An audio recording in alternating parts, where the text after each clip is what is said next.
오늘 말씀은 당신의 주인은 누구십니까? 라고 하는 제목으로 말씀을 상고해 보겠습니다. 여러분 주인은 누구십니까? 네. 대답은 안 하지만 여러분의 주인이 다 예수 그리스도이신 것을 여러분들이 다 믿으실 줄로 압니다.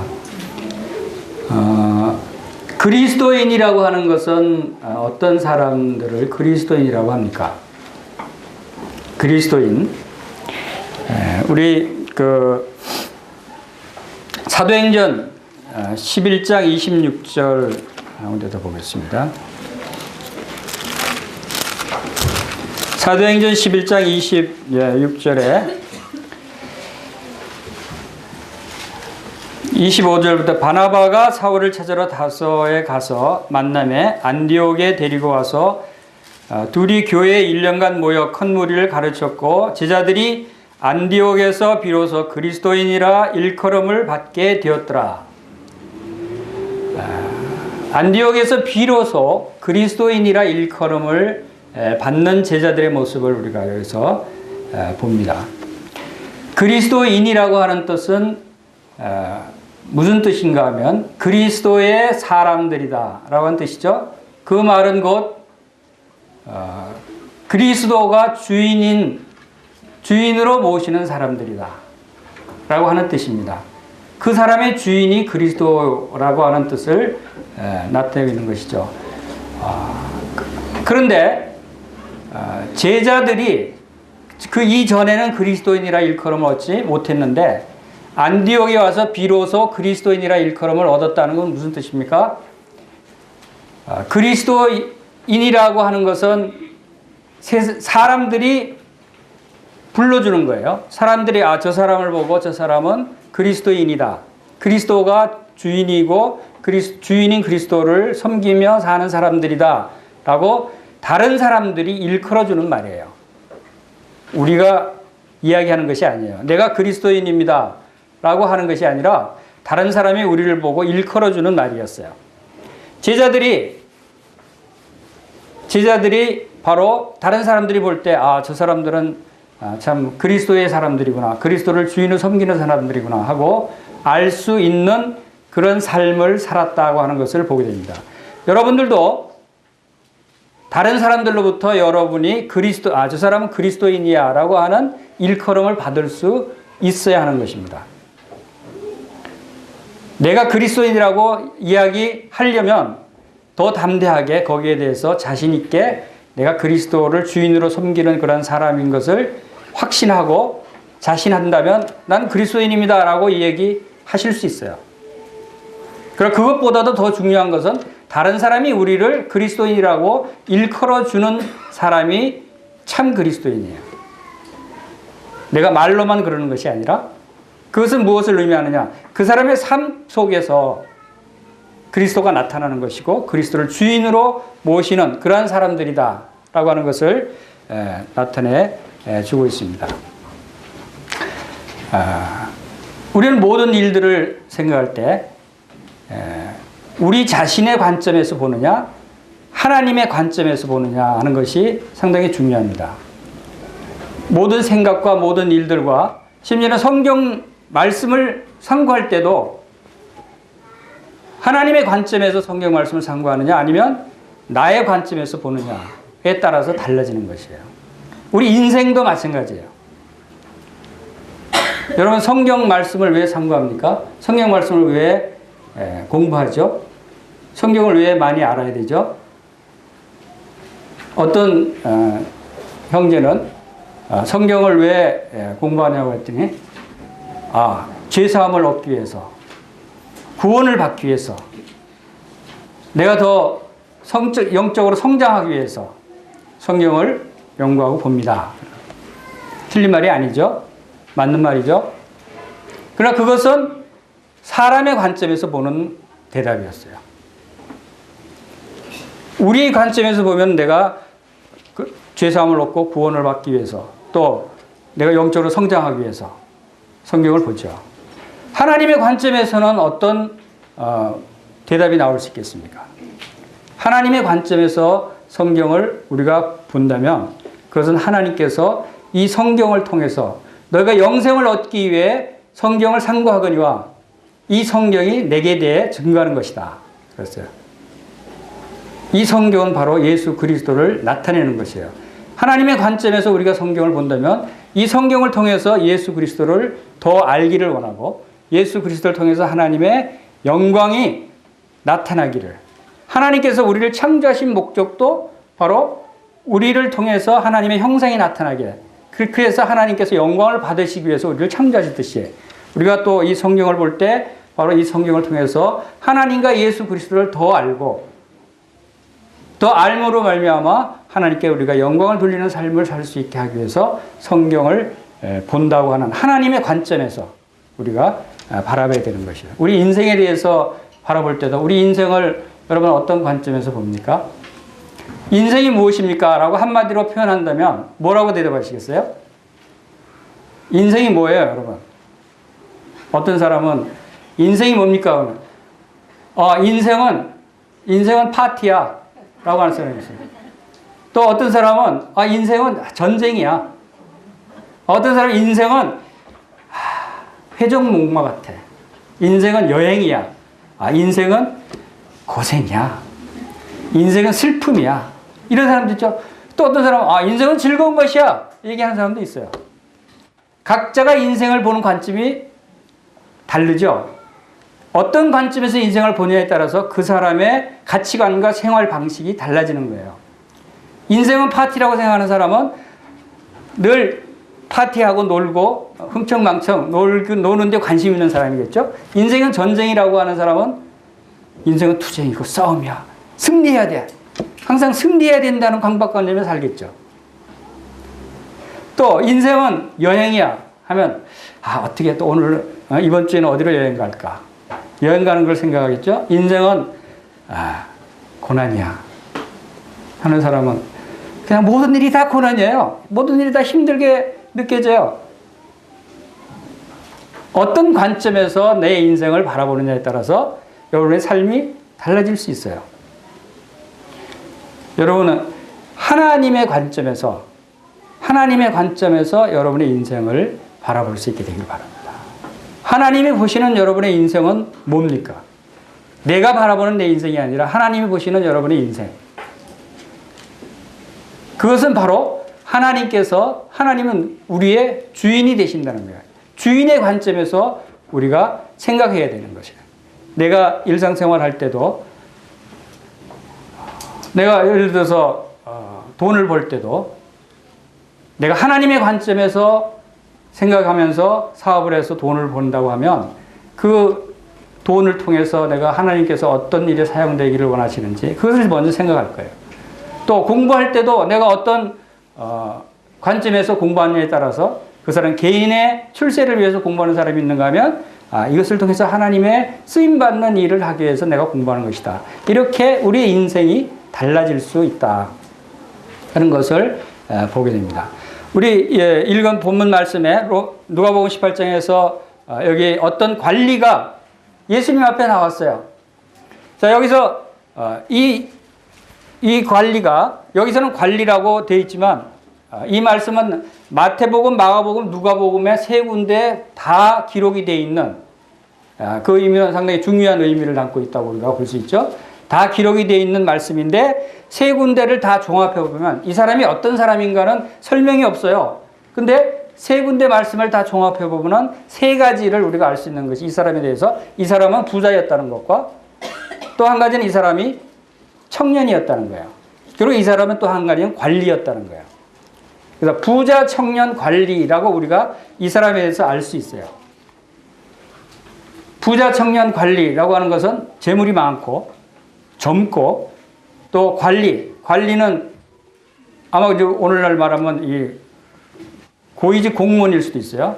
공무원인데 관리직에 있는 굉장히 튼튼하고 권세 있는 그러한 직업을 가진 사람이라고 볼 수 있죠. 직업 좋죠. 재물이 있죠. 젊죠. 부러울 게 뭐가 있겠어요? 이 세상에서 부러울 것이 없는 사람이라는 뜻이죠. 자, 이 사람이 예수님께 나왔어요. 왜 예수님께 나왔을까요? 부러울 것이 없는 사람인데. 그러나 이 사람도 자기가 누리고 있는 이 부와 젊음과 또 좋은 직장, 이것은 결국 영원한 것이 아니다라는 것을 알았어요. 그래서 영원한 영생을 얻어야 되겠다. 내가 이 많은 것을 누리고 있지만, 이것을 누리는 것도 좋지만, 자, 이건 영원한 거 아니까, 야, 영원한 생명, 이것이 다 영원히 내가 누릴 수 있으면 좋겠다고 하고, 영원한 생명을 얻어야 되겠다. 아, 소문에 듣자니 나사렛 예수라는 분이 하늘로부터 오셨다 그러고, 그분이 영생을 줄 수 있대. 아, 그분께 나가면 내가 영생까지도 얻을 수 있겠다. 내가 부와 젊음과 좋은 직업, 여기에다가 영생까지 얻으면 얼마나 좋겠어요. 이런 마음으로 이 부자 청년 관리는 예수님께 나와서 선한 선생님이요. 그분은 예수님은 선한 분으로 알고 나왔어요. 선한 선생님이 내가 어떻게 하면 영생을 얻을 수 있습니까? 여러분, 영생을 어떻게 하면 얻습니까? 여러분, 영생을 얻기 위해서 여러분들은 누가 질문하면 어떻게 대답하시겠어요? 예수님 믿으시라고 그러죠. 예수님이 십자가에서 여러분의 죄를 다 용서해 주셨습니다. 그분을 믿으면 여러분 죄사함을 받고 구원을 얻습니다. 이렇게 얘기하시죠. 그리고 그분을 믿으면 여러분이 천국에 갑니다. 그리고 여러분의 평안해집니다. 여러분의 모든 삶이 다 형통할 것입니다. 하나님께서 여러분의 아버지가 되셔서 여러분의 필요를 공부하시고 여러분을 인도하십니다. 여러분, 하나님께 기도하면 여러분의 기도를 무엇이든지 다 들어주시는 예수 그리스도를 믿으십시오. 여러분의 집이 필요하면 집을 구하십시오. 자동차가 필요하면 자동차를 구하십시오. 직장이 필요하면 직장을 구하십시오. 여러분의 기도를 다 들어주십니다. 이렇게 얘기하지 않아요? 근데 예수님은 뭐라고 대답하셨어요? 어떻게 영생을 얻는다고 대답하셨어요? 예수님은 계명을 지켜라. 지켰냐? 그러면 22절에 내게 아직도 부족한 것이 있으니 내게 있는 것을 다 팔아 가난한 자들에게 나눠줘라. 그러면 하늘에서 내게 보화가 있으리라. 그리고 와서 나를 따르라. 예수님의 대답은 우리의 대답하고 달랐어요. 이게 왜 다르죠? 예수님은 영생을 얻기 위해서 이 사람이 어떤 상태에 있어야 하는가를 가르쳐 주시는 거예요. 자, 영생을 얻기 위해서 우리가 예수 그리스도를 믿어야 돼요. 그렇죠? 예수 그리스도를 믿어야 되는데 그 예수 그리스도가 누구고 그 믿는 것이 무엇이냐가 중요한 거예요. 주님은 지금 이 사람에게 믿음을 지금 테스트해 보시는 거예요. 믿음을 나타내 보라는 거예요. 예수 그리스도를 믿는다는 것은 예수 그리스도가 바로 예수 그리스도를 나의 주인으로 모시는 거예요. 그분은 나의 주와 그리스도가 되신다는 것을 고백하는 것이에요. 우리 사도행전 2장 26절 말씀.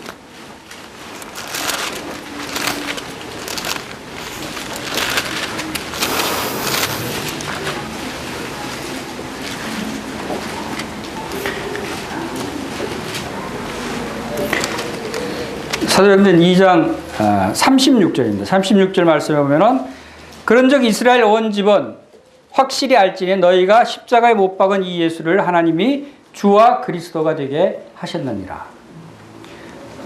예수 그리스도가 십자가에 죽으셨지만 그러나 하나님께서는 그를 그의 능력의 오른손으로 일으키시고 그를 주와 그리스도가 되게 하셨다. 그리고 사도행전 5장 31절에서는 하나님께서 이스라엘에게 회개함과 죄사함을 주시려고 그를 오른손으로 높이사 임금과 구주로 삼으셨느니라.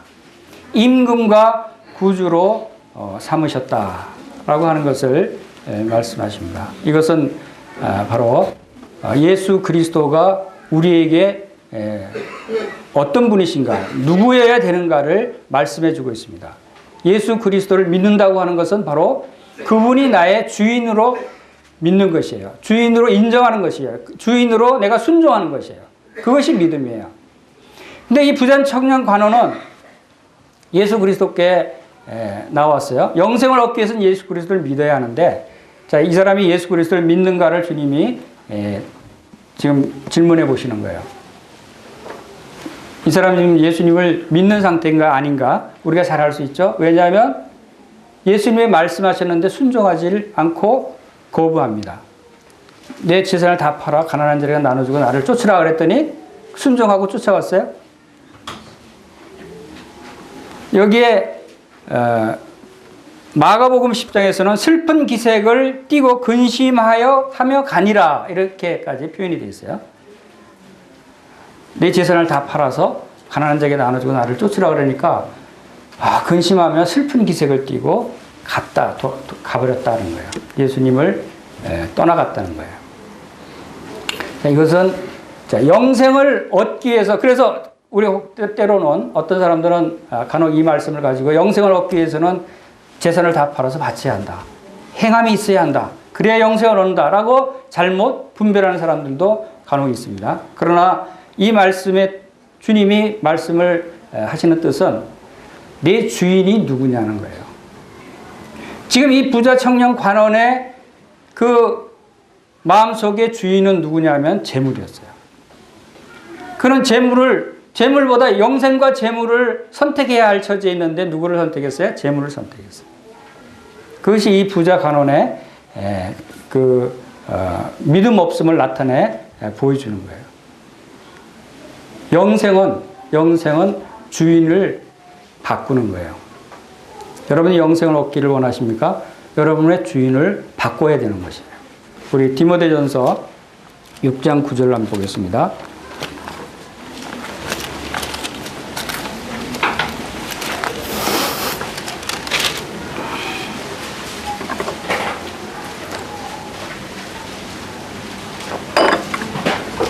디모데전서 6장 9절 부활이 하는 자들은 시험과 올무와 여러 가지 어리석고 해로운 욕심에서 떨어지나니 곧 사람으로 파멸과 멸망에 빠지게 하는 것이라. 돈을 사랑하며 일만하게 뿌리가 되나니 이것을 탐내는 자들은 미혹을 받아 믿음에서 떠나 많은 근심으로서 자기를 찔렀도다. 이 재물이 많은 사람이 주님이 말씀하셨듯이 부자가 하늘나라에 들어가는 것은 낙타가 바늘귀에 들어가는 것보다 더 어렵다. 그러니까 부자가 하늘나라에 들어가는 것은 불가능하다는 거예요. 재산이 많아서 그 재물에 관심을 두고 재물이 자기의 주인인 사람. 이 부자 관원 청년은 그의 이 세상의 삶을 그대로 다 누리면서 예수님께 나온 것은 나의 재물과 이 젊음과 직장에다가 플러스 영생을 더 더해보자. 그런 생각으로 나왔어요. 그리고 예수님은 나에게 영생을 주실 수 있는 고마운 나의 종이다. 주인이 아니라 주인 같으면 다 포기를 하고 주인의 말을 쫓아야죠. 예수님을 나에게 영생이라는 좋은 것을 가져다주는 하나의 종과 같은 사람을 생각했던 거예요. 그것이 이 부자 청년 관원이 실패한 원인이에요. 여러분들은 예수님 앞에 나올 때 어떻게 나옵니까? 하나님 앞에 나올 때 어떤 자세로 나옵니까? 하나님이 여러분들을 구원해 주시고 이제 여러분들의 필요를 다 공급해 주시는 공급자로만 생각하고 나오십니까? 제가 직장이 필요합니다. 직장을 주십시오. 제가 좋은 학교에 들어가고 싶습니다. 공부를 잘하게 해 주십시오. 제가 돈이 필요합니다. 돈을 주십시오. 여러분의 필요를 공급하시는 공급자로서만 생각하신다면 그것은 하나님을 여러분의 종으로 생각하는 거예요. 여러분의 관점에서 하나님을 이용할 수 있어요. 하나님의 관점에서 내가 하나님 앞에 하나님은 나의 주인이시다. 종은 자기 것이 없어요. 모든 것이 주인의 것이에요. 그렇죠? 그래서 마태복음 6장 24절에 한 사람이 두 주인을 섬기지 못하나니 혹 이를 미워하고 저를 사랑하거니와 혹 이를 중히 여기어 저를 경히 여김이라. 너희가 하나님과 재물을 겸하여 섬기지 못하니라. 하나님과 재물을 겸하여 섬기지 못한다. 우리가 이 세상 것도 누리고 섬기고 하나님도 섬기고 좋죠. 그러나 무엇이 우선인가를 우리가 알아야 되고 누가 주인인가를 알아야 돼요. 여전히 구원받았다고 할지라도 여전히 내가 주인이고 이 세상 돈이 더 가치가 있고 이 세상 재물이 더 나의 삶을 좌지우지하는 나의 주인 역할을 한다면 여러분들은 잘못된 삶을 살고 있다는 거죠. 정말 하나님이 우리의 주인인가? 그것을 우리가 생각해야 돼요. 그래서 로마서 14장 8절에서 9절 보겠습니다. 로마서 14장 8절에서 9절에서 우리가 살아도 주를 위하여 살고 죽어도 주를 위하여 죽나니 그러므로 사나 죽으나 우리가 주의 것이로다. 이를 위하여 그리스도께서 죽었다가 살아셨으니 곧 죽은 자와 산 자의 주가 되려 함이라. 주님이 십자가에서 죽으시고 우리의 모든 죄를 담당하시고 죽으신 것은 우리 모든 사람, 산 자와 죽은 자의 주인이 되게 하시기 위해서 십자가에서 죽으셨다는 거예요. 그래서 우리는 살아도 주를 위하여 살고 죽어도 주를 위해서 죽을 수 있는 나의 주인이시요 나의 왕이신 바로 예수 그리스도를 위해서 살아야 한다라고 하는 것을 말씀하고 있는 것이고, 또 고린도후서 5장 15절 보겠습니다. 고린도후서 5장 15절. 저가 모든 사람을 대신하여 죽으시면 산 자들로 하여금 다시는 저희 자신을 위하여 살지 않고 오직 저희를 대신하여 죽었다가 다시 사신 자를 위하여 살게 하려 함이니라. 바로 모든 사람을 위해서 대신하여 죽으신 예수 그리스도, 그분은 오직 우리의 삶이 바로 우리를 위해서 죽었다가 다시 살아나서 부활하신 예수 그리스도를 위해서 살게 하기 위해서 죽으셨다고 하는 것을 우리가 알 수 있습니다. 왜냐하면 그분은 나의 주인이기 때문에. 종은 주인을 위해서 살아가야 하는 것입니다. 그래서 하나님께서 예수 그리스도를 십자가에 죽으시고 다시 부활시키셔서 살아나게 하셔서 하나님의 오른손의 권능의 오른손으로 그를 임금과 구주로 삼으셨다 그랬어요. 임금과 구주, 그것은 우리의 왕이시죠. 우리의 주인이죠. 근데 중요한 것은 하나님이 주와 그리스도가 되게 하시고 하나님이 임금과 구주로 삼으셨다고 말씀하신 것이에요. 그것은 무슨 뜻입니까? 우리가 주인으로 삼은 게 아니에요. 하나님이 주인으로 삼으셨어요. 그것은 여러분이 예수 그리스도를 주인으로 모시든 안 모시든, 여러분이 예수 그리스도를 왕으로 섬기든 안 섬기든 그분은 만왕의 왕이요 만주의 주님이시라는 뜻이에요. 여러분이 안 섬긴다고 그분이 주인이 아닌 것이 아니에요. 여러분 분명히 여러분들이 생각할 수 있어야 돼요.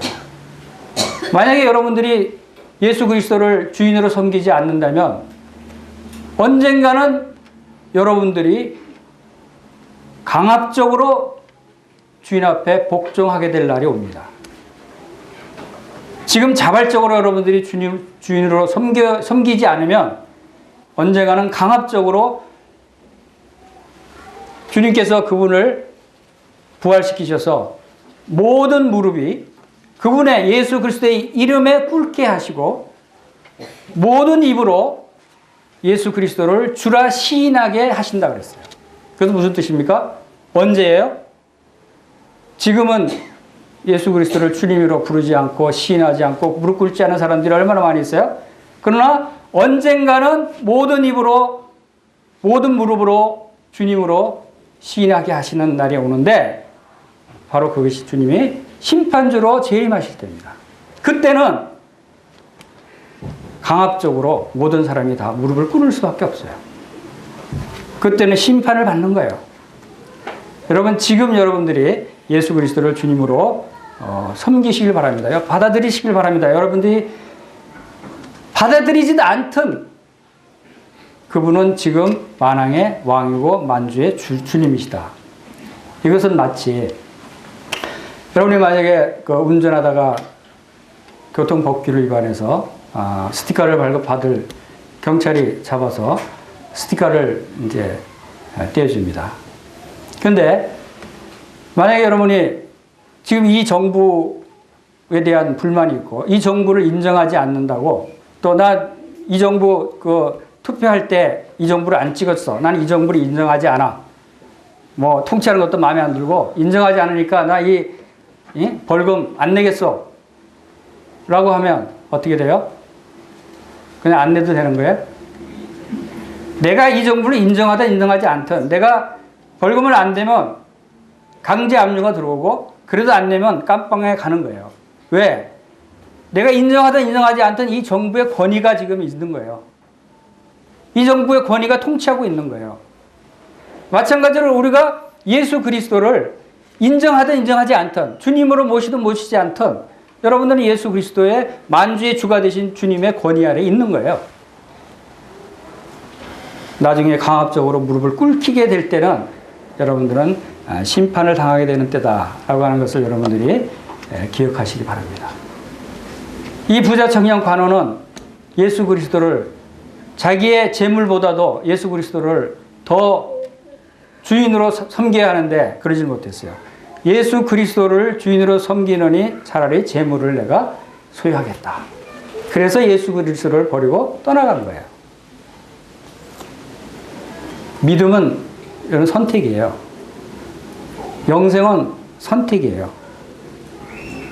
여러분, 예수님은 복음을 전하실 때 제자들에게 영생을 어떻게 하는지, 구원을 어떻게 하는지, 제자가 되려면 어떻게 하는지 할 때 대답을 뭐라고 하셨어요? 우리 같이 그렇게 대답하셨어요? 우리 같이 예수님 믿으면 돼. 하지 않으셨어요. 대가를 요구하셨어요. 나의 제자가 되려면, 나를 쫓아오려면 너의 처자나 자식이나 부모나 형제나 너의 모든 소유를 다 미워하고 버리고 나를 쫓으라 그랬어요. 그것은 무슨 뜻입니까? 그것은 그 행위를 말하는 것이 아니에요. 그것은 나를 온전히 너의 주인으로 모셔라. 나를 주인으로 생각해라. 내가 주인이면 너의 소유 모든 것이 다 아무것도 아니다. 부모나 형제나 처제나 가족을 다 미워하라, 버리라 그러니까 주님이 너무 가혹합니다. 이렇게 생각하죠. 그런데요, 바로 그 차이에 뭐냐면 그 뜻은 그 너의 모든 가족들을 나에게 맡겨라. 여러분이 여러분의 가족을 돌보고 책임지는 게 더 확실하겠어요? 하나님이 여러분의 가족을 돌보고 책임지는 게 더 확실하겠어요? 누가 더 능력이 있어요? 누가 더 확실하게 책임지고 지키셔요? 여러분이 나요? 하나님이에요. 하나님께 맡기라는 거예요. 그래서 전 그렇게 생각하니까 아주 마음이 편해요. 저 미국에 있는 아들도 하나님께 맡기니까 내가 걱정 안 해도 돼요. 내 가족들을 하나님께 다 맡기니까 내가 아무것도 없어도 걱정 안 해요. 하나님이 먹여주시니까. 모든 것을 하나님께, 그리고 내 소유를 다 없다고 할지라도 주님이 나의 모든 것이 되시니까, 모든 것이 다 주님의 것이니까 내가 마음이 편한 거예요. 우리의 삶이 나의 주인이 누군가, 주인을 올바로 우리가 생각하고 그분을 모신다면 우리가 이런 부족함이 없는 자의 삶을 살 수 있다고 생각이 됩니다. 왜 이 부자 청년 관원에게 주님이 이렇게 가혹한 말씀을 하셨을까 하는 생각을 할 때도 주님이 다른 말씀에 보면은 이 청년을 사랑했다 그랬어요. 사랑하는 청년이었어요. 그럼에도 불구하고 주님은 내 모든 재산을 다 팔아서 가난한 자에게 나눠주고 나를 쫓으라 라고 가혹한 말씀을 하셨어요. 그것은 주님을 진정 쫓아가고 따르는 사람은 주님이 모든 것이 돼야 되고 주님이 진정한 주인이 돼야 된다는 거예요. 재물과 하나님을 겸하여 섬길 수 없다. 주인이 둘이 될 수 없다는 거예요. 주님의 마음은 내가 네 너의 마음속에 주인이 되고 싶다. 근데 네 마음속에 재물이 가득 차 있고 젊음이 가득 차 있고 좋은 직장이 가득 차 있다. 그것을 비우지 않으면 내가 거기에 들어갈 수가 없다는 거예요. 우리 마음속에 무엇으로 가득 차 있는지를 우리가 한번 돌아봐야 되는 거예요. 주님이 들어오시게 하려면 비워야 된다는 거예요. 그것을 주님이 말씀하고 계시는 것이다. 주님과 우리와의 관계는 마치 결혼의 관계와 같다라고 우리가 이야기할 수 있어요. 결혼 관계는 뭐예요? 우리 이제 신혼부부가 참석해 있지만 주님과 우리의 관계를 얘기할 때 신랑과 남편, 결혼과의 관계를 많은 부분에서 얘기할 때가 있어요. 그건 무엇을 의미하면 독점 관계예요. 독점 관계다. 제가 결혼한 지 꽤 오래됐지만 제가 결혼할 당시에 결혼하기 전에 그때 세계 인구가 한 60억 됐어요. 그러면 내가 총각이었고 내가 결혼할 수 있는 결혼 대상자가 몇 명이나 된 줄 아세요? 60억 인구, 세계 60억 인구 중에서 절반만 여자라고 치면 30억이죠. 30억 명의 여자 중에서 결혼 정년기에 있는 여자들이 몇 명이 될까? 이 비공식적인 통계이지만 한 0.1%는 된다. 그럼 0.1%, 30억 명 중에서 0.1명이면 몇 명이냐면 300만 명이에요. 300만 명의 여자들 중에서 내가 선택해서 결혼할 수가 있었어요. 나랑 결혼할 수 있는 결혼 대상자가 무려 300만 명이나 됐어요. 그런데 어느 날 내가 조광순이라는 여자를 만나서 결혼을 하게 됨으로써 내가 이 한 여자만 살겠습니다 하고 결혼 서약을 해버리는 바람에 나머지 299만 9,999명의 여자들을 포기할 수밖에 없었어요. 왜냐하면 결혼은 독점, 한 여자만, 한 남편만의 독점해야 되기 때문에. 그 수많은 여자들 다 포기해서 잘 결혼하지 말걸. 그러면 여전히 아직도 가능성이 있잖아요. 이와 같이 주님과 우리와의 관계도 마찬가지예요. 독점 관계예요. 내가 주님과 관계를 맺으면 주님을 나의 주인으로 받아들이면 다른 데 눈길을 돌릴 수가 없는 거예요. 재물을 사랑하는 것은, 이 세상을 사랑하는 것은 바로 하나님과 원수가 되는 것이고 영적으로 간음했다 그랬어요. 우리가 이 세상을 사랑하는 것은 영적으로 간음하는 거예요. 부부관계에서의 다른 사람과의 간음한 거나 마찬가지라는 거예요. 그만큼 주님은 우리와의 독점 관계를 유지하기를 원하셔요. 사랑은 1대1이잖아요. 그렇죠? 사랑하는 사람은 1대1로만 사랑하는 거예요. 여러분, 남편에게 저 다른 남자, 당신하고 딱 두 사람만 사랑하는데 다른 남자 또 사랑하는 사람 한 사람 더 있어요. 괜찮죠? 이해하죠? 라고 얘기해 보세요. 어떻게 돼요? 그건 얘기하지 않겠어요. 뻔하니까. 안 되는 거예요. 하나님도 바로 그런 분이에요. 하나님 우리의 남편이라고 그랬어요. 남편이기 때문에 우리의 사랑을 독점하기를 원하셔요. 그런데 우리의 마음이 이 부자 청년처럼 재물에 가 있고 좋은 직장에 가 있고 젊음에 가 있으면 주님은 이 부자 청년 관원을 원하지 않는 거예요. 그것이 아니다라는 거예요. 그리스도인이라는 것은 바로 이러한 주님을 섬기는 사람이다 라고 하는 것을 우리가 알아야 되는 것이죠. 그렇기 때문에 그리스도인은 포기해야 될 것이 많아요. 얼마나 포기해야 되냐면 그리스도인이 되려면 얼마나 많은 것을 포기해야 돼요? 저처럼 299만 9,999명의 여자를 포기해야 하는 것처럼 한 분 외에는, 예수 그리스도 외에는 다 포기해야 된다는 거예요.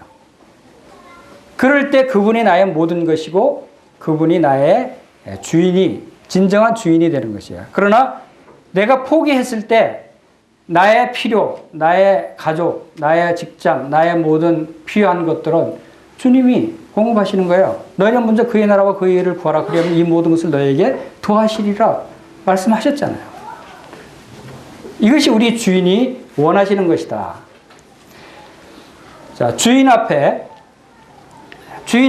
우리가 하나님의 관점에서 보면 우리가 하나님의 종이에요. 그렇죠? 주인의 종이잖아요. 그러면 우리가 이 세상에서 하나님의 관점에서 우리 자신을, 우리 인생을 볼 때는 우리가 어떤 사람인가 하면 우리는 하나님의 모든 소유를 위탁받은 사람들이에요. 청지기, 종이라는 거죠. 우리는 하나님의 청지기와 같은 사람들이다 하는 사실을 우리가 기억해야 돼요. 그래서 우리의 재물과 가족과 이런 모든 것들을 다 하나님의 것을 우리가 관리하는 것이지 그것이 내 것이라고 생각해서는 안 된다는 것이에요. 내 것이라고 생각할 때 이미 우리는 두 주인을 섬기게 되는 거예요. 이런 부분들이 바로 우리 하나님 말씀 한 군데 찾아보겠습니다. 고린도전서 4장 7절.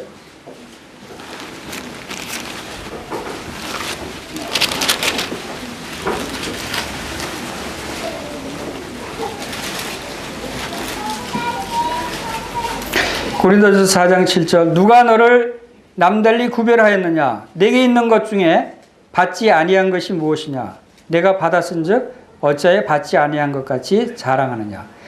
우리의 모든 것은 다 하나님께로부터 받았다는 거예요.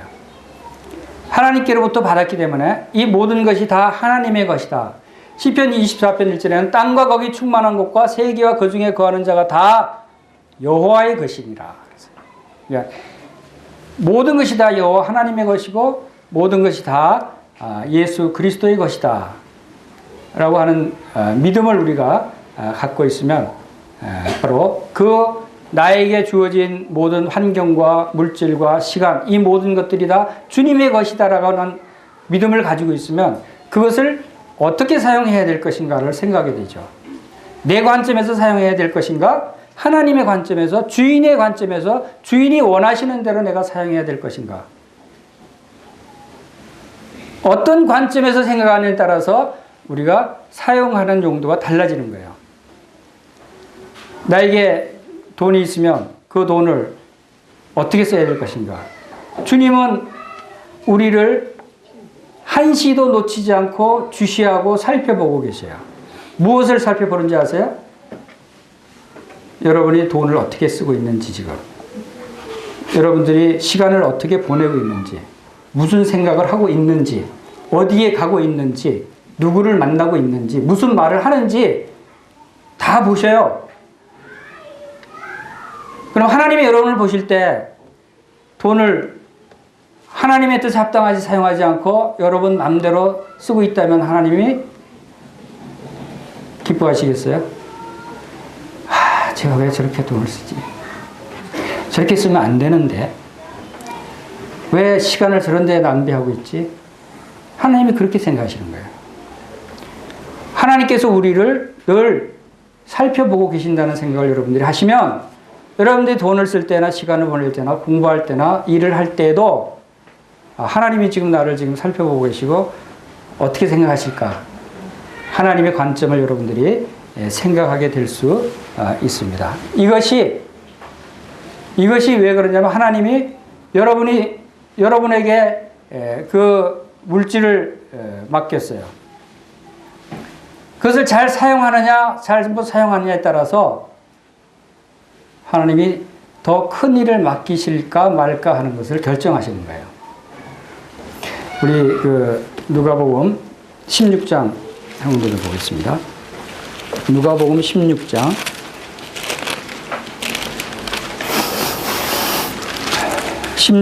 10절. 지극히 작은 것에 충성된 자는 큰 것에도 충성되고 지극히 작은 것에 불의한 자는 큰 것에도 불의하니라. 너희가 만일 불의한 재물에도 충성하지 아니하면 누가 참된 것으로 너에게 맡기겠느냐. 너희가 만일 남의 것에 충성하지 아니하면 누가 너희 것을 너에게 주겠느냐. 집 하인이 두 주인을 섬길 수 없나니 호기를 미워하고 저를 사랑하거니와 호기를 중히 여기고 저를 경히 여김이라. 너희는 하나님과 재물을 겸하여 섬길 수 없느니라. 하나님께서 지금 이 세상에 있는, 여기 불의한 재물로 나왔지만 이 세상의 재물들 우리에게 맡겼어요. 이것을 우리가 어떻게 사용하고 있느냐를 주시하고 보고 계시는데, 이 작은 일들을 통해서 하나님께서 우리를 더 크게 쓸까 말까 우리의 하는 것을 보시는 거예요. 작은 일에 충성되면 큰 일을 맡길 수 있다는 거예요. 여러분이 작은 일에 자기 생각대로 마음대로 하면 하나님께서 여러분들에게 어떻게 큰 일을 맡기겠어요? 그런 것들을 우리가 기억하지 않으면 우리의 삶이 자칫 잘못하면 우리의 마음대로 사용될 수 있다라고 하는 것입니다. 그것을 하나님께서 우리를 시험하고 계시는 거예요. 테스트해보고 계시는 거예요. 어떤 사람은 인생이 무엇이냐 하니까 인생은 시험이다 그랬어요.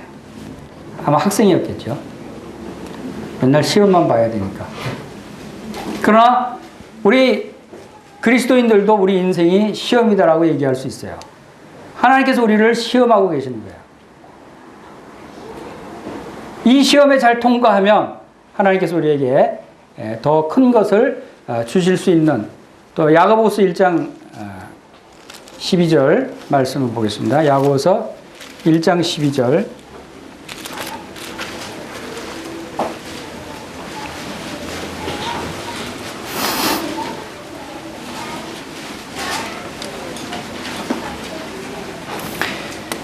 시험을 참는 자는 복이 있나니 이런 시련을 견디어낸 자가 주께서 자기를 사랑하는 자들에게 약속하신 생명의 면류관을 얻을 것이기 때문이라. 우리에게 주는 시험을 잘 참고 또 시련을 견디어내야 된다. 때로는 우리가 그런 생각하죠. 왜 하나님 내게 이런 시련과 고난을 주시는가?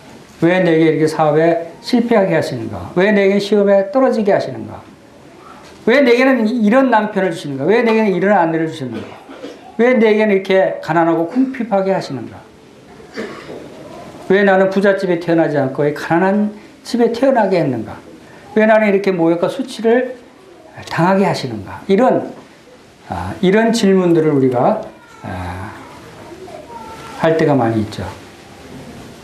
그럴 때마다 우리는 하나님의 관점에서 다시 생각을 해보세요. 하나님이 왜 이런 시련을 주셨을까? 하나님이 왜 이런 어려움을 주셨을까? 왜 나에게 모든 것을 다 가져가시는가? 나 아무것도 없게 하시는가? 그것은 바로 하나님께서 나를 단련시키시고 훈련시키시고 이런 것들을 통해서 연단을 받게 하시고 정금같이 나오게 하시는 것이다. 이 세상은 잠시 머물다 가는 나그네 길 세상인 것을 알게 하시는 것이다. 또 왜 하나님께서 나에게 집을 주시지 않는가? 왜 집을 다 가져가시는가? 그것은 바로 이 세상에 있는 장막집이 무너지면 하늘에 있는 사람의 손으로 짓지 않은 하늘에 있는 더 좋은 영원한 집이 있음을 다시금 깨닫게 하시기 위해서. 영원한 것이 우리에게 있다는 거예요.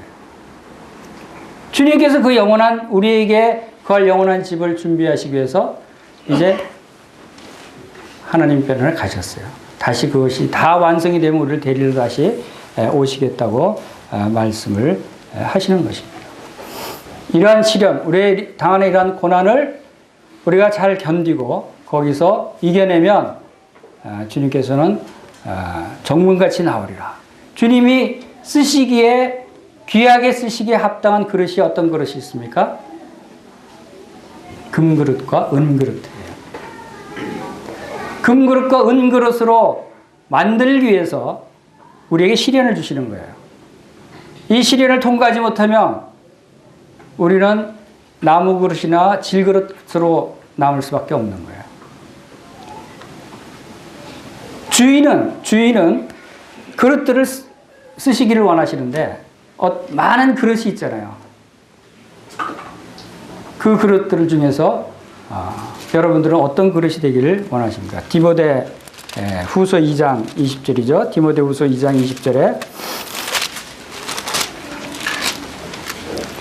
큰 집에는 금그릇과 은그릇뿐 아니라 나무그릇과 질그릇도 있어서 귀하게 쓰는 것도 있고 천하게 쓰는 것도 있나니 그러므로 누구든지 이런 것에서 자기를 깨끗하게 하면 귀히 쓰는 그릇이 되어 거룩하고 주인의 쓰심에 합당하며 모든 선한 일에 준비함이 되리라. 주인이 쓰시기에 합당한 귀한 그릇이 되기를 여러분들이 소원하시기를 바랍니다. 그것이 우리의 삶을 통해서 우리의 시련을 통해서 연단하셔서 정금같이 돼서 금그릇으로 만드시고자 하시는 하나님의 뜻이에요. 우리의 시련을 통해서 우리를 귀하게 쓰시려고 주님이 우리를 단련시키시고 훈련시키는 것이에요. 여러분들이 하나님, 우리 주인이 나를 천한 일에 쓰는 저기 구석에 그냥 처박아 놓고 더러운 먼지 팅팅 부른 질그릇이나 나무 그릇이 되기를 원하시는 분은 아무도 없을 거예요. 그렇죠? 여기 보면은 귀한 그릇이 금그릇과 은그릇이고 그것이 또 깨끗이 보존될 때 주님은 우리를 귀한 금그릇으로 만드셔서 주님의 귀한 것에 쓰시기 위해서 우리를 예비하고 계신다. 귀한 것으로 귀한 것에 쓰임 받을 때 우리는 하나님께 큰 영광을 돌릴 수 있는 거예요. 하나님 바로 하나님 자신을 나타내시기 위해서 하나님의 영광을 드러내시기 위해서 우리를 이렇게 단련시키시고 훈련시키시는 것이다. 그것이 주인의 마음이에요. 주인의 뜻이에요. 나의 주인의 마음을 우리가 읽을 수 있어야 되는 거예요. 주인의 마음에서 우리가 모든 삶을 볼 수 있어야 되는 거죠. 그것이 바로 하나님께서 우리를 창조하신 목적이에요. 우리를 두시고 행하시고 하신 하나님의 우리를 향하신 계획과 목적이 있다는 거예요. 하나님 우리를 창조하시고 우리를 구원하신 목적이 뭡니까? 하나님 이 세상을 창조하실 때 사람을 창조하시고 우리의 형상대로 우리의 모양대로 사람을 만들 때 바로 하나님의 형상으로 지으심을 받은 우리 사람들이었어요. 그것은 무엇을 의미하냐면 하나님의 형상대로 지음을 받았기 때문에 하나님의 영광을 나타낼 수 있다는 거예요. 하나님을 찬양하고 하나님의 영광을 드러내시게 지으심을 받았는데 우리는 아담과 하와의 죄로 말미암아 바로 이 하나님의 형상을 상실하게 되고 우리 영이 죽게 됨으로 인해서 이제 하나님의 영광을 드러내는 사람이 아니라 이제는 오히려 하나님을 욕되게 하고 이 사탄을 쫓아가는 그러한 사람들이었다.